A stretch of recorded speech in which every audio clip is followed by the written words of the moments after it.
Tour the world. We're going to spread the cosmic love vibe all over the world and the universe. We're going to blaze the trail of red hot funkiness everywhere we go. Yep. And to that.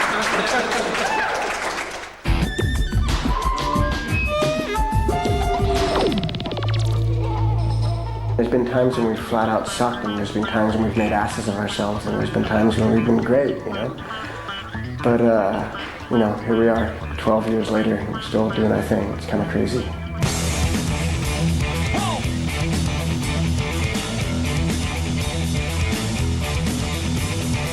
Crazy is certainly one way of describing the last 12 chaotic years in the career of rock's punk-funk kings, the Red Hot Chili Peppers. Now, with Dave Navarro, their seventh guitar player on board, the group has unveiled a new album, One Hot Minute, and something of a new sound, too.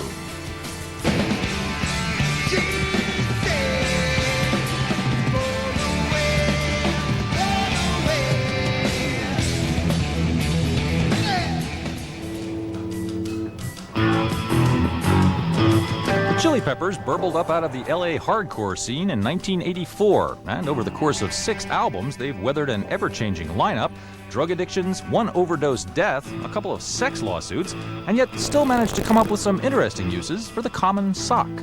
When the Red Hot Chili Peppers started, they started this band as a joke. It was a very explosive combination of people. It was an explosive time for us. I found the guys in high school. High school's where I found them. And they found me. The Chili Peppers saga begins at Fairfax High School in West Hollywood, class of 1980.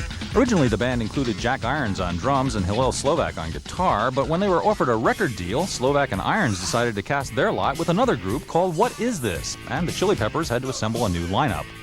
Suddenly, the same month that we got a record deal as the Red Hot Chili Peppers, What Is This got a record deal. And Jack and Hillel said, you know what, Flea and Anthony, we're very sorry, but we're going to go with What Is This because we've been together for 9 years, and you guys are probably going to, you know, pop and fizzle. But the band didn't fizzle. It dove right into the explosive LA hardcore scene of the early 1980s. There, the Chili Peppers created a unique musical fusion incorporating the sexual charge of primal funk and a hard-nosed new urban element called rap.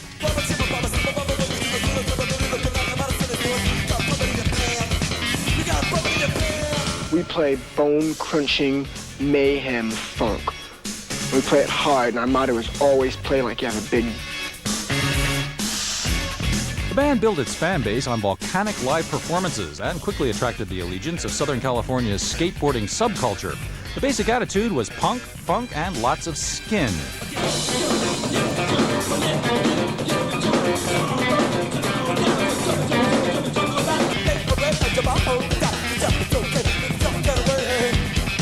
Just the chemistry of Flea and I being best friends for so long, or on and off best friends, the chemistry just turns into pure crazed energy.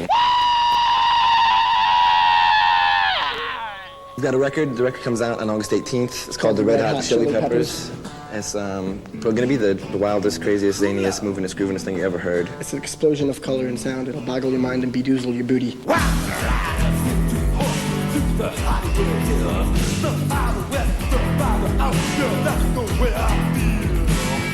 A record kind of fell halfway into the land of mediocrity and wasn't as good as it could have been.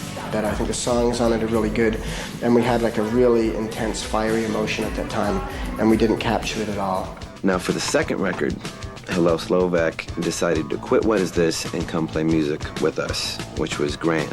He and I and Anthony had a special bond that could never be replaced by anything. We just love each other, you know. I don't think we could stay away from each other for too long. We were extraordinarily close. We fired the first guy, or the second guy who played on the first record, who's actually the third son of the former daughter involved with the cousin that actually invented electricity, but I forget exactly who the mom was. The Chili Peppers' purest funk statement was recorded with visionary producer and Parliament funkadelic legend George Clinton. I got to live with George Clinton, and we had a really wild, crazy time.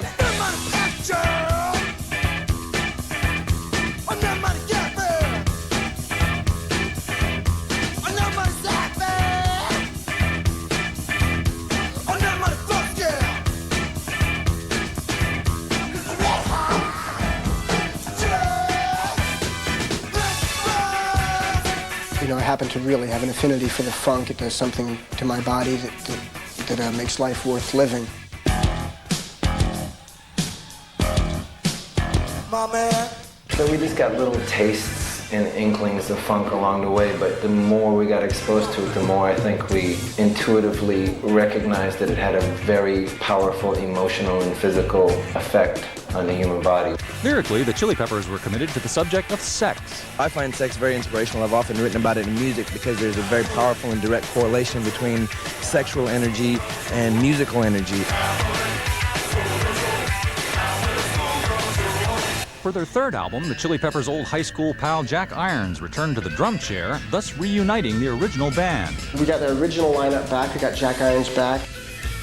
We have this one song in this record called Organic Anti-Beatbox Band. We weren't supposed to be a band of rap, you're supposed to have turntables and drum machines and stuff. And at the time, I was so anti that stuff, I was like, it's not organic, there's no live music on it. Time has come, but now we jam with the uplift, boom, boom, party and play. With the organic anti-beatbox band. This is like the last record we made with Hillel. This is a mighty fine record.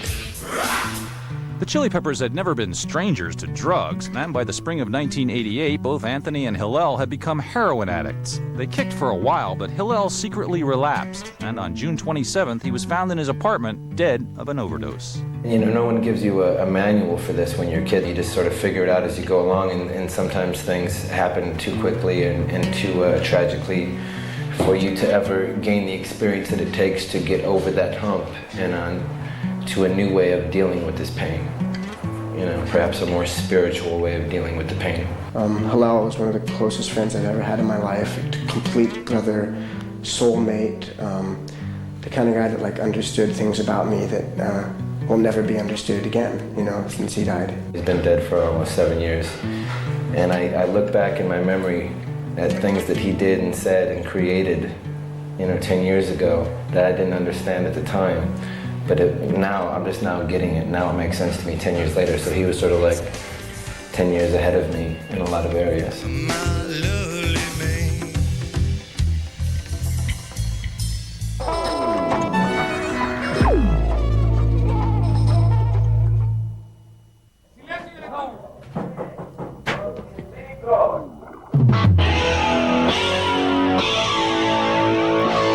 Esta semana, más grandes momentos del 95. Mano Negra en estudios, el polémico video de los fabulosos Cadillacs, Slash en Buenos Aires y en México, Rock y Chiapas. Tú lo verás primero en Semana Rock de MTV, cada viernes a las 8 México, 23 horas Buenos Aires. Solo en MTV. Rockumental es presentado por Budweiser, la mejor razón en el mundo para tomar cerveza.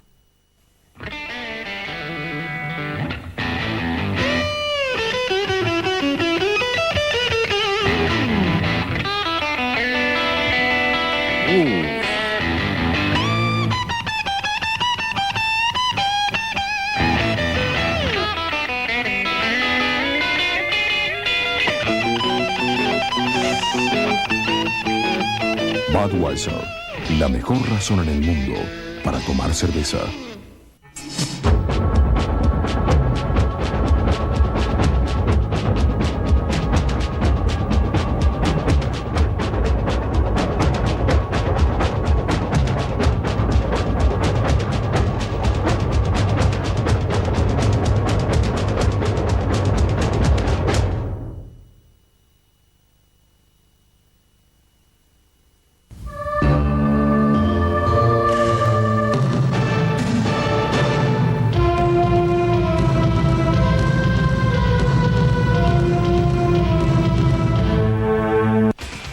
Chili Pepper is based on the double Fs, the funk and the friendship. You know, being in this band is it's like being married to 4 guys at once, and you really have to love the guy, not all the time, but most of the time. Welcome to MTV! MTV, the place to be! Red Hot Chili Blahs with blah blah under the blah. The death of Hillel Slovak was a major blow to the Chili Peppers, but the band soldiered on with a new young guitarist, John Frusciante, and with Jack Irons having quit amid the post-Hillel chaos, a new drummer, Chad Smith. In this incarnation, the group released its 4th album, Mother's Milk. We recorded Mother's Milk in the beginning of '89, and that was a record that It was sort of like the breakthrough record for the Chili Peppers. And so, you know, I feel that it just could be coincidence or, you know, timing or whatever, but right when I joined, the band became very popular and well respected.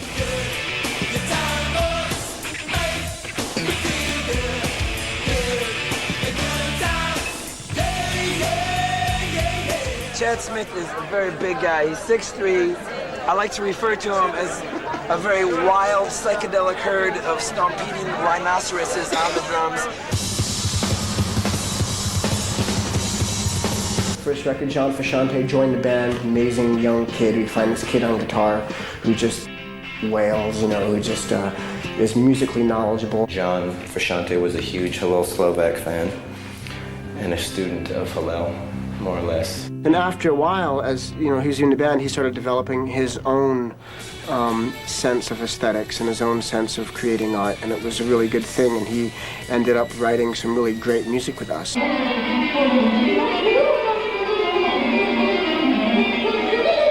gets to push him around because he's only 19 years old. What do you think about that, John? I deal with it. I'm so happy to be in the greatest band in the world. I just couldn't be happy. And he's a ticklish guy in the band. We had our first like semi-hit Higher Ground. It's the first time we sold any records.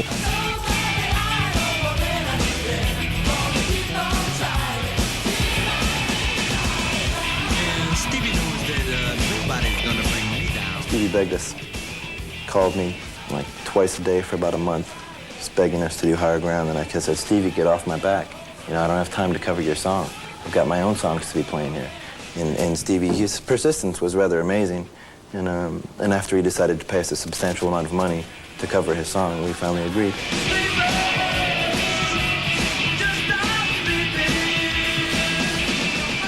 By this point, Anthony Kiedis was finally drug-free. Anthony was really very freshly sober. He was really discovering a new world of what it was like to be straight, you know, and very into letting people know about it.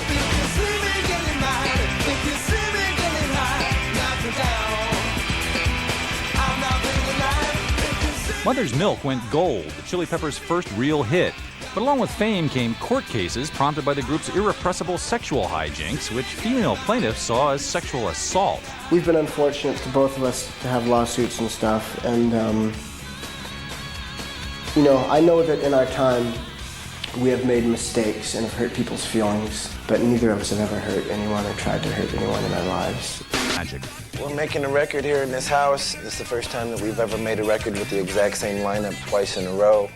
The group did, however, change labels and producers, bringing in rap and thrash guru Rick Rubin. If Baron von Munchausen had ejaculated the four of us, being the Red Hot Chili Peppers, onto a chessboard, I would have to say that Rick Rubin would be the perfect chess player. What I got, you got to give it to your mama.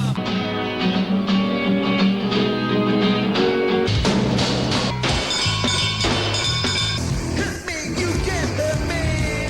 Suck my kiss. There's a song on our new record called Under the Bridge, and that song came about because during the course of my life, I was what you might call a hardcore junkie for many years. The crux of the song is based on loneliness, and there's this one little lyrical phrase that comes in at the very end of the song, which says, under the bridge downtown is where I drew some blood. Under the bridge downtown, forgot about my love. Under the bridge downtown, I could not get enough. Under the bridge downtown, I gave my life away.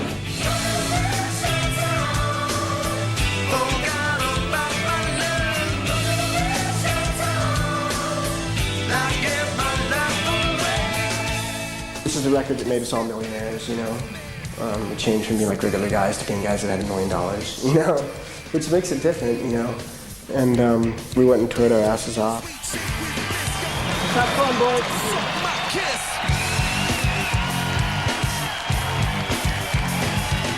You know, all of a sudden we achieved all this success. We got lots of money and all this stuff, and it was kind of, everything fell apart for me. We've been on tour for a long time right now without any rest, and I'm a wreck.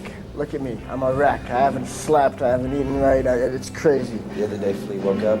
I only weighed 3 pounds. 3 pounds. 3 pounds. That's right. I'm back up to 4.5 now. It was really hard. I didn't sleep. No one was getting along. John was really unhappy being in the band. The record's still good. Touring for it was rough. It's kind of sad. Exhausted and unhappy, John Frusciante quit the Chili Peppers very suddenly midway through the band's 1992 world tour. We were just lost. We were completely lost and struggling to keep things going like we've always done. And I guess in the back of our hearts we knew that somehow it had to work out. Another Los Angelino, Rick Marshall, was brought in to fill the Chili Peppers' latest guitar vacancy, but he quickly faded from the scene, and the group was reduced to actually advertising for a replacement. The whole putting an ad in the paper and trying guitar players out, it was just every freak from everywhere showed up, you know, guys painted in yellow and trying to be wacky, and other guys, you know, that were surfers and had their little 8x10, and no one tried to be a guitar player. I mean, it was...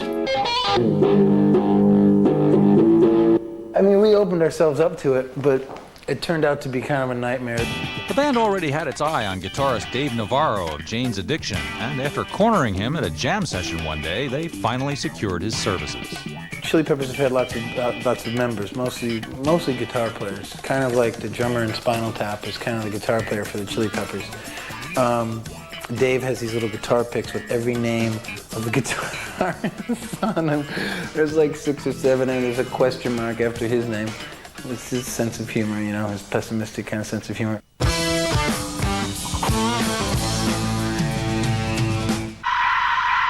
Headbangers.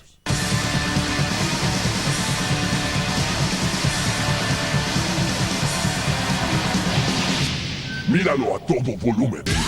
Headbangers. Sábado a las 8:30 México, 23:30 Buenos Aires, solo en MTV. Rockumental fue presentado por Budweiser, la mejor razón en el mundo para tomar cerveza.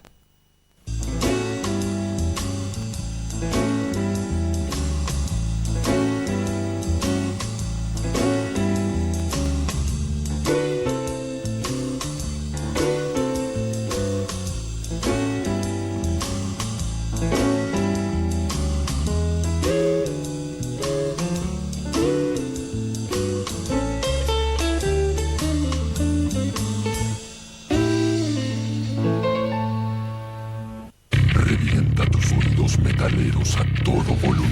Headbangers Ball de MTV, el álbum. Megadeth, brujería, Black Sabbath, Ramones y más. Mucho más pesado de lo que puedas aguantar. Headbangers Ball de MTV CD y cassette, disponibles en todas las tiendas de discos.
Él tiene chocos. Chocos es delicioso. Chocolate por dentro, chocolate por fuera, chocolate por todos lados. Tengo que tener esos chocos. ¡Chocolate! Chocos de Kellogg's es la parte más tentadora de un desayuno nutritivo. Cuando tienes que tenerlo, tienes que tenerlo.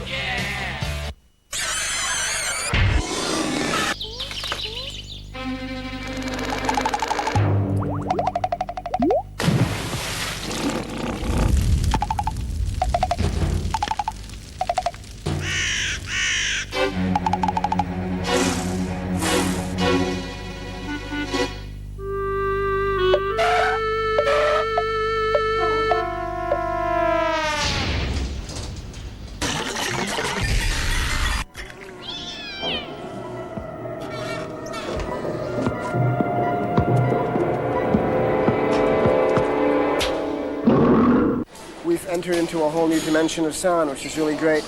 And on top of that, I was just thinking earlier today that I think that right now we're at the third high point of our career musically. You know, when Hillel left, it was the end of a huge era. John leaving was the end of another era, you know, and it's a new era, and it feels damn good, too. When Dave joined the band, we had to work a lot to find common ground. And I mean, we had similar ideals of what we wanted to do musically, but aesthetically, it was difficult at first. My biggest fear was that I'd be asked to do, like, you know, stuff that I wasn't comfortable doing. The light bulb helmet was one of those. In theory, it sounded like a great idea, but in actuality, it was like the most horrible, uncomfortable, like, terrible thing. 2 minutes before we went on stage, we're in the back, like, plugging it in, and does it work? And I don't know, does yours work? I had a good seat. See these 3 guys I'm playing, and they're very heavy, the light bulbs, right? So, but I'm sitting down, get these harnesses, but the other 3 guys, they're playing. Give it away, give it away. Give it away, give it away, give it away now. Give it away, give it away, give it away now. But the bright side to that was that it was such like a terrible ordeal just to walk out on stage at Woodstock and having that be my first show with this band, that when I put that helmet on my head, I was so uncomfortable and upset about that I didn't even notice that there were people out there. Just so you know, Dave hated the light bulb idea.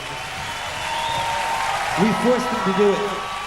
Dave Navarro's thick Marshall Stack sound has changed the landscape of the Chili Peppers' music and part of its heart, too. I'm just a totally different guitar player than the ones they worked with in the past. You know, I work with a lot more of a thicker sound and more affected. The result, while still funky, leans more emphatically toward rock. That's just a natural progression of us being honestly who we are now with this particular lineup of people.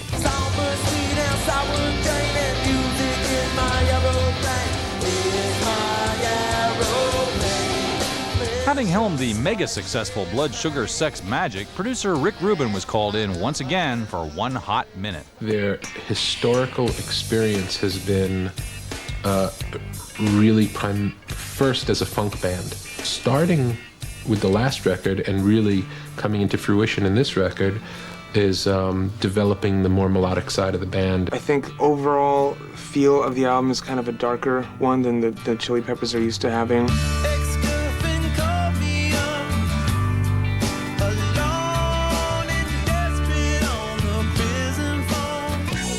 One Hot Minute, a full year in the making, comes 4 long years after the band's last album. I cut the drums, the basic tracks, in June of '94. I don't think that when we started making this record a year ago that I was ready to do what I needed to do for this record. I had to go through a year of emotional and psychological catastrophe to grow, to be in the shape that I needed to be a quarter member of this outfit. If the new music seems a little dark and maybe strange, that may reflect the traumatic year that went into its recording. It's about getting through those extra deep, super thick piles of difficult bullshit that one might encounter in the process of living this life and actually making it through to the other side. The first single is a song called Warped, and it goes, Warped! Like that. Scared you over there.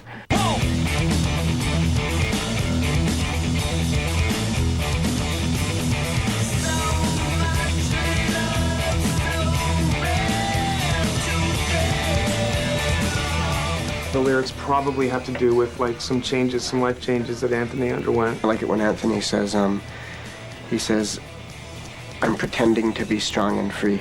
I think that's a really courageous thing for him to say. I'll pretend to be strong and free. There's a song on the record called Transcending, which Anthony and I wrote the lyrics for, which is about River Phoenix, and I was very, very close to him. River's the kindest person I've ever known in my life. I love him so much. I feel like crying. It's been a very sad time for me. I'd gotten divorced and I was really very stressed out and very tense. I'm a father, I was away from my daughter. I had, I felt very alone. I didn't have anyone, felt like no one loved me type of, da-da-da-da-da. Actually, on this record, there are lyrics penned by Flea. There's a song that he sings called P, which he wrote the lyrics for. I'm a little pea. I love the sky and the trees. The song P is about me trying to get small. Basically, like, that's when I'm happiest, is when I feel the humblest. I'm a pacifist, so I can keep up. Outstanding lyrics. The Chili Peppers' new music may seem more serious, but the band's promotional strategy remains the same. Attention shoppers. I hate band photos. They suck. But of course, Warner Brothers really wants you to do a rock band publicity photo so they can send it out to the newspapers and stuff. So instead of doing that, we just went to Kmart and took photos as a family would. In fact, we all had different members of the family that we were playing.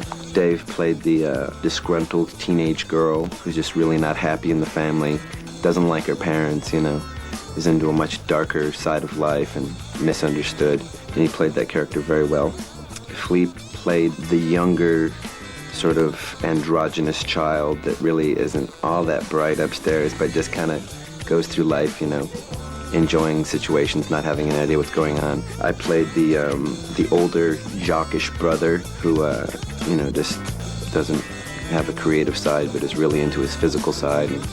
And Chad played the dad who had just like one too many martinis before the shoot. As a band, the Red Hot Chili Peppers have been to hell and back more than once. Rarely before, however, has it seemed more certain that they're here to stay. I really wanted to say to the people of the world that